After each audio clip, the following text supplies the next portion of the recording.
16 তারিখ এদের বিরুদ্ধে যে স্থগিতাদেশটা জোর করে করিয়ে রাখা হয়েছে, এই মাসের পর মাস, এতদিন পর ডেট, এতদিন পর ডেট, এটা হচ্ছে কি?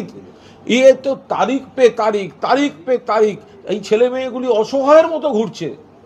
কোনোদিন মুখ্যমন্ত্রীর বাড়ির দিকে যাচ্ছে, কোনোদিন প্রধান বিচারপতিকে গিয়ে ওরা হাইকোর্টের ডেপুটেশন দিয়ে এসছে, মাননীয় শ্রদ্ধেয় প্রধান বিচারপতির কাছে গিয়ে এরা ডেপুটেশন দিয়ে এসছে।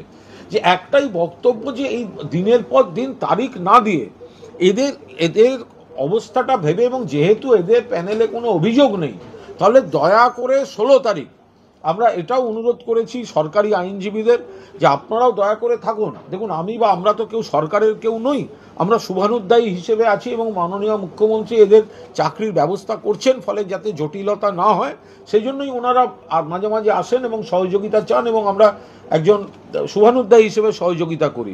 আইনজীবীদের কাছেও অনুরোধ, এজি সাহেবের কাছে অনুরোধ, 16 তারিখ এটার একটা ফয়সালা করে দিন। আর মাননীয় বিচারপতির কাছে অনুরোধ, দয়া করে 16 তারিখ স্থগিতাদেশটা তুলুন।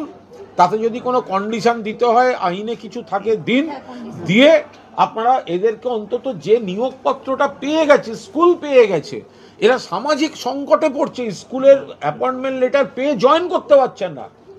এবার যে যোগ্য, যে জয়েন করতে পারছে না অ্যাপয়েন্টমেন্ট লেটার পেয়ে, তার চেনা পরিচিতরা প্রশ্ন তুলে দিচ্ছে, ওদের ওই চিঠির সত্যতা নিয়ে প্রশ্ন তুলে দিচ্ছে, ওনাদের যে বক্তব্য যে ওনারা চাকরিটা পেয়েছেন সেটা নিয়ে প্রশ্ন তুলে দিচ্ছে।